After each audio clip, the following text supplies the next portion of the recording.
Hello student, welcome to MP learning classes. कैसे हैं आप सभी। आज के वीडियो में हम विज्ञान विषय देखेंगे जो कि कक्षा 8वीं के विद्यार्थियों के लिए है। एडगेट अभ्यास पुस्तिका का हम अध्ययन करेंगे। आज का हमारा लास्ट जो चैप्टर है उसको हम पढ़ने जा रहे हैं, जिसका नाम है अध्याय 13 प्रकाश। ठीक है, तो आप प्रकाश से आप सभी भली भांति परिचित हैं कि प्रकाश होता क्या है।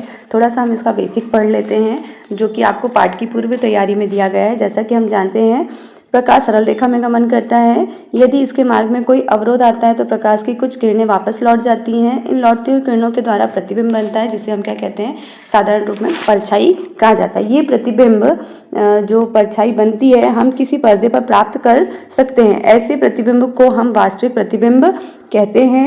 यदि प्रतिबिंब को पर्दे पर हम नहीं प्राप्त कर पाते तो वह आभासी प्रतिबिंब कहलाता है। प्रतिबिंबों की स्थिति समझ के लिए आओ एक प्रयोग करें। एक समतल दर्पण के सामने खड़े हो जाइए।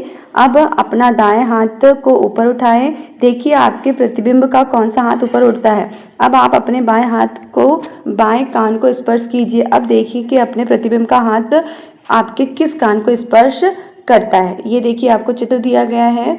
चलिए देखते हैं। प्रतिबिंब में दक्षिण वाम दिखाई पड़ता है तथा वाम दक्षिण दिखाई पड़ता है। मतलब आपका जो सीधा हाथ है वो उल्टा दिखाई देता है, जो उल्टा है वह सीधा दिखाई देता है। ध्यान से देखो, केवल साइड में ही यह अदला बदली हुई है। साइड से ही क्या हुई है, अदला बदली हुई है। ठीक है, प्रतिबिंब उल्टा नहीं है, यानी ऊपर का नीचे और नीचे का ऊपर नहीं है। ठीक है, तो हम देखेंगे ये आपका जो बेसिक था यहाँ पर आपके समझने के लिए। हम फटाफट से अति लघुत्तरीय प्रश्नों के रूप में जो क्वेश्चन आपको दिए गए हैं उनके तरफ जाते हैं। पहला प्रश्न दिया गया है, नीचे दिए गए शब्दों का चयन कर रिक्त स्थानों की पूर्ति कीजिए। कुछ शब्द दिए गए हैं, इन्हें आपको चुनकर रिक्त स्थानों को भरना है। पहला, यदि आपतन कोण का मान 45 अंश है तो परावर्तन कोण का मान 45 अंश ही होगा, क्योंकि आपतन कोण और परावर्तन कोण दोनों का मान क्या होता है, बराबर होता है। परावर्तित किरण तथा अभिलंब के बीच के कोण को कौन सा कोण कहते हैं, परावर्तन कोण कहा जाता है।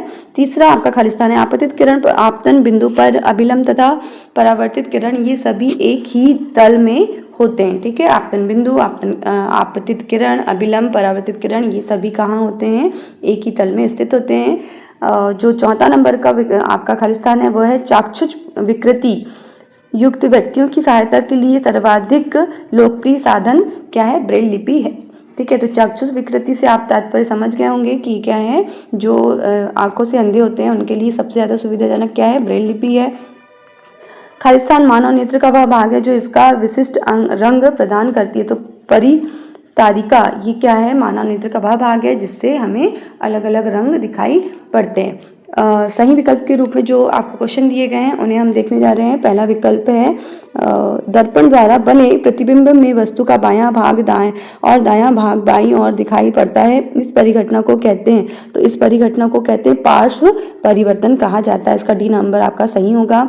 दूसरा आपको चित्र दिए गए हैं, इसमें उपरोक्त में से कौन सा चित्र निम्न कथन की पुष्टि करता है। तो आपतन कोण सदैव परावर्तन कोण के बराबर होता है।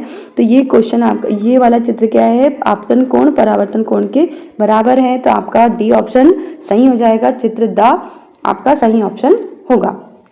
तीसरा प्रश्न देखेंगे हम, किसी कोण पर झुके दो दर्पण कितने प्रतिबिंब बना सकते हैं। तो दो दर्पण अनेक प्रतिबिंब बना सकते हैं ना।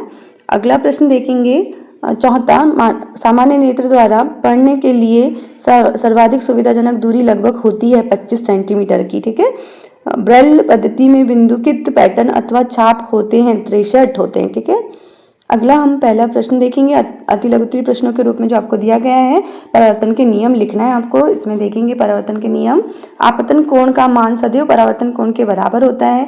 आपतन कोण, परावर्तन कोण, अभिलंब, आपतित किरण, परावर्तित किरण ये सभी कहाँ होते हैं, एक ही तल में स्थित होते हैं। ये परावर्तन के नियम है। अगला है चाक्षुष विकृति, मतलब जो आंखों से अंधे हैं, जिनको इस चीज़ की, जो आंखों से नहीं देख पाते, इस विकृति वाले व्यक्ति पढ़ने लिखने के लिए किस पद्धति का उपयोग करते हैं। इस पद्धति में कितने पैटर्न होते हैं। तो चाक्षुष विकृति वाले व्यक्ति पढ़ने लिखने के लिए ब्रेल लिपि का उपयोग करते हैं। इस पद्धति में 63 बिंदुकित पैटर्न दिए गए हैं। प्रश्न तीसरा, नेत्रों के लिए बहुत कम या बहुत अधिक प्रकाश हानिकारक है, क्यों? तो बहुत कम अथवा बहुत अधिक प्रकाश में पड़ने के कारण नेत्रों पर खिंचाव पड़ता है तथा सिर दर्द होता है, जो बाद में नेत्र रोगों को जन्म देता है। अगला प्रश्न हम देखेंगे, चौथा, प्रकाश का विक्षेपण किसे कहते हैं? विक्षेपण की घटना को दर्शाने वाला कोई प्राकृतिक उदाहरण लिखिए। तो प्रकाश के विक्षेपण को हम जानेंगे। प्रकाश के अपने रंगों में से विभाजित होने को प्रकाश का विक्षेपण कहते हैं। इंद्रधनुष विक्षेपण को दर्शाने वाली एक प्राकृतिक परिघटना है। अगला प्रश्न लघुत्तरीय प्रश्नों के रूप में दिया गया है। प्रश्न 5वां, रेटिना में पाई जाने वाली तंत्रिका कोशिका के प्रकार एवं उनके कार्य लिखिए। तो बहुत छोटा सा आंसर आपके लिए जो कि बहुत सटीक है, फटाक से याद हो जाएगा आपको। रेटिना में 2 प्रकार की तंत्रिका कोशिका पाई जाती है। पहली है शंकु, जो तीव्र प्रकाश के लिए सुगराही होती है, और शलाकाएं, दूसरी है शलाकाएं, जो मंद प्रकाश के लिए सुगराही होती हैं। ठीक है। अगला प्रश्न 6वां हम देखेंगे, मनुष्य में होने वाले दृष्टि दोषों से आप क्या समझते हैं? इन दोषों का निवारण किस प्रकार किया जाता है? तो इसका उत्तर हम देखेंगे। कुछ मनुष्य पास रखी वस्तुओं को स्पष्ट रूप से देख सकते हैं, परंतु दूर की वस्तुओं को स्पष्ट नहीं देख पाते, निकट दृष्टि दोष कहलाता है। इसके विपरीत कुछ मनुष्य निकट रखी वस्तुओं को सुस्पष्ट नहीं देख पाते, परंतु दूर की वस्तुओं को स्पष्ट देख सकते हैं, दूर दृष्टि दोष कहलाता है। तो इन दोषों का निवारण उचित संशोधक लेंसों के उपयोग द्वारा किया जाता है। ठीक है। अगला प्रश्न 7वां है, विस्तृत एवं नियमित परावर्तन में कोई 2 अंतर लिखिए। क्या विस्तृत परावर्तन में परावर्तन के नियमों का पालन होता है? तो हम देखेंगे, विस्तृत परावर्तन असमान तल में होता है, जबकि नियमित परावर्तन समान तल में होता है। विस्तृत परावर्तन में आपतित किरण परावर्तित किरण का मान भिन्न भिन्न होता है, जबकि नियमित परावर्तन में बराबर होता है। अतः इन दोनों के समान नियमों का पालन नहीं होता। तो हम देखेंगे, आप इनको चित्र बनाकर भी समझा सकते हैं। अगला प्रश्न देखते हैं 8वां, आपतित किरण परावर्तित किरण आपतन बिंदु अभिलंब एक ही तल में स्थित होते हैं। परावर्तन के इस नियम को दर्शाता हुआ एक किरण आरेख खींचिए। तो ये आपका तल हो गया, इस पे आपतित किरण आपतित हुई और इस तल से टकराने के बाद क्या हुई? परावर्तित हुई। बीच में आपका क्या होता है? अभिलंब होता है। तो परावर्तन को दर्शाता हुआ ये दर्पण से परावर्तन को दर्शाता हुआ ये चित्र आपको यहाँ पर बनाना है। देखेंगे, अगला है 9वां प्रश्न, मानव नेत्र का नामांकित चित्र बनाइए। इसमें परितालिका के महत्व को समझाइए। तो मानव नेत्र का चित्र आपको प्रश्न क्रमांक 172 पुस्तक में मिल जाएगा। देखिए, यहाँ पे ये मानव नेत्र का चित्र है, जो कि आपको बाहर से तो ऐसा दिखता है, लेकिन अंदर से कैसा है? सबसे अंदर का भाग यहाँ पे रेटिना होता है, प्रकाश तंत्रिका होती है, आँख के पीछे कार्निका होता है जो सामने से आपको दिखाई देता है, लेंस होती है और परितारिका होती है और प्रक्षेपण पेशी पाई जाती है आँख में। ठीक है। इसका हम देखेंगे, आपको पूछा गया इसमें परितारिका के महत्व को समझाना है। तो हम देखेंगे लेंस का क्या महत्व है। प्रकाश किरणों को रेटिना पर भेजता है। प्रक्षेपण पेशी लेंस के अपने स्थान पर बनाए रखती है। रेटिना वस्तु के चित्र को बनाता है व उसका संकेत भेजता है मस्तिष्क में। तंत्रिका कोशिका रेटिना पर बने व उससे प्राप्त संकेतों को मस्तिष्क तक भेजने का कार्य करती है। ठीक है। इस प्रकार से आपका ये क्वेश्चन कंप्लीट होता है। प्रश्न 10वां देखेंगे। 10वीं में 2 आपको क्वेश्चन दिए गए हैं। पहला है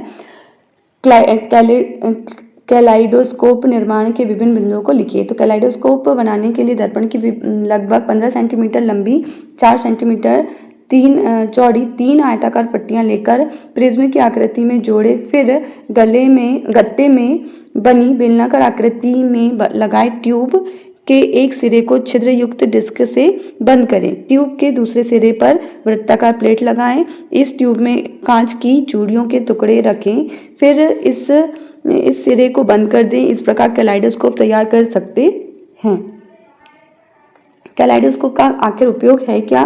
कैलाइडोस्कोप का उपयोग नए नए पैटर्न की कल्पना करने के लिए किया जाता है। कैलाइडोस्कोप की एक रोचक विशेषता यह है कि आप कभी भी एक पैटर्न को दोबारा नहीं देख पाएंगे।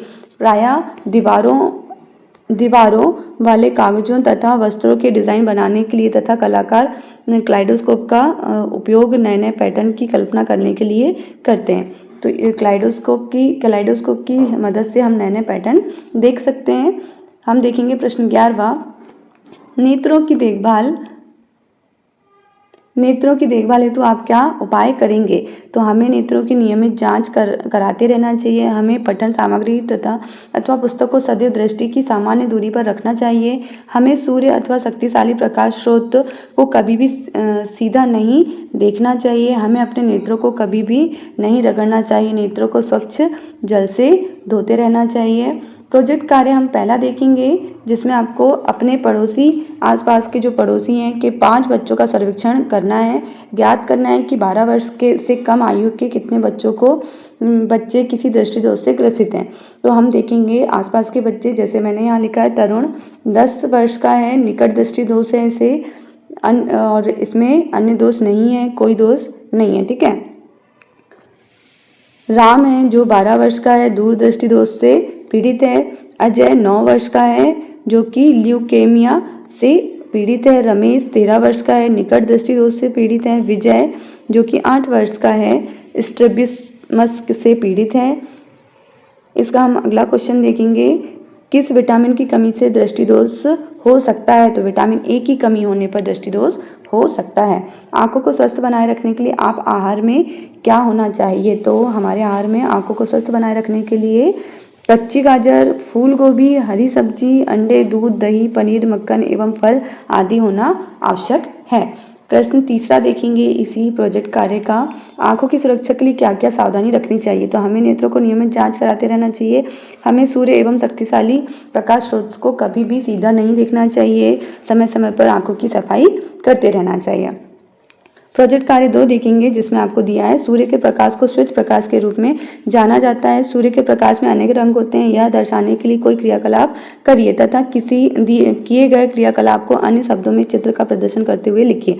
जब सूर्य का प्रकाश किसी प्रिज्म से गुजरता है तो वह अपने अवयव रंगों में विभक्त हो जाता है। इस घटना को प्रकाश का वर्ण विक्षेपण कहते हैं। सूर्य का प्रकाश 7 रंगों में मिश्रित का मिश्रण है, ठीक है।